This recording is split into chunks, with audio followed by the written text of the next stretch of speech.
58 വയസ്സുള്ള എൻ്റെ morning session ഞാൻ പറഞ്ഞുതരാം എങ്ങനെയാണ് A day in my life എന്ന്.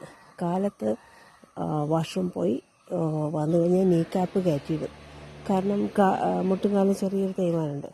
അപ്പോൾ നീ ക്യാപ്പ് കയറ്റിയിട്ട് ഇവിടെ വന്നിട്ട് അടിച്ചു വരും. അപ്പോൾ through this I get sunlight too. അത്യാവശ്യം സൂര്യപ്രകാശമൊക്കെ കിട്ടി ഞാനിങ്ങനെ പ്രകൃതിയെയും കൂടെ എൻജോയ് ചെയ്ത് അത്യാവശ്യം കിളികളൊക്കെ ഈ നേരത്താണ് വന്ന് വരിക. അപ്പോൾ അതൊക്കെ എൻജോയ് ചെയ്ത് അടിച്ചു വാരി അതിനുശേഷം ചെടികൾ നനക്കും. ചെടി നനച്ചതിന് ശേഷം അകത്ത് കയറി ഇത്തിരി പാചകം. ഇങ്ങനെ മുറ്റമൊക്കെ ക്ലീനായിട്ടുണ്ട്. ഇനി ഇവയൊക്കെ നനയ്ക്കണം. ഒരുപാട് ചെടിയൊന്നുമില്ല, എന്നാലും അത്യാവശ്യം ചെടികളൊക്കെ ഉണ്ട് കേട്ടോ. അപ്പോൾ ഇതൊക്കെയാണ് ചെടികൾ.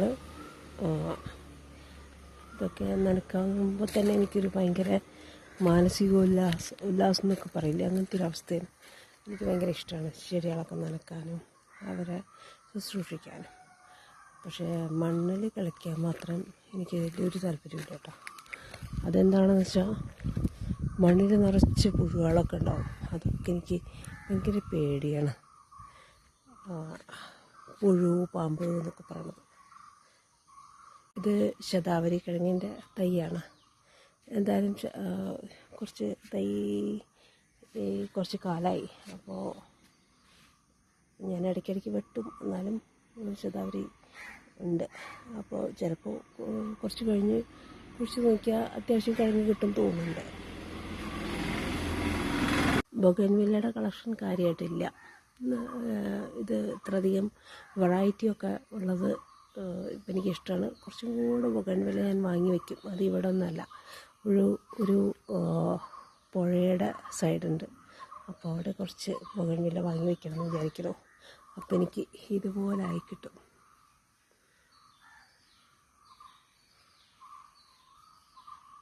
ഈ പാഷൻ ഫ്രൂട്ടിനൊരു സ്വഭാവമുണ്ട്.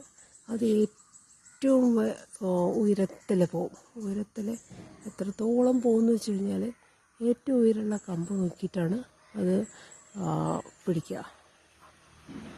മനസ്സിലാവും.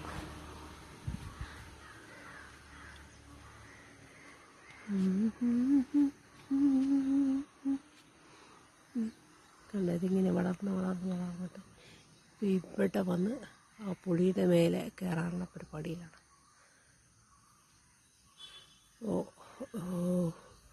പുളിയേറ്റ് നമ്മുടെ ട്രംപും ഇസ്രായേലൊക്കെ കൂടുന്ന പോലെ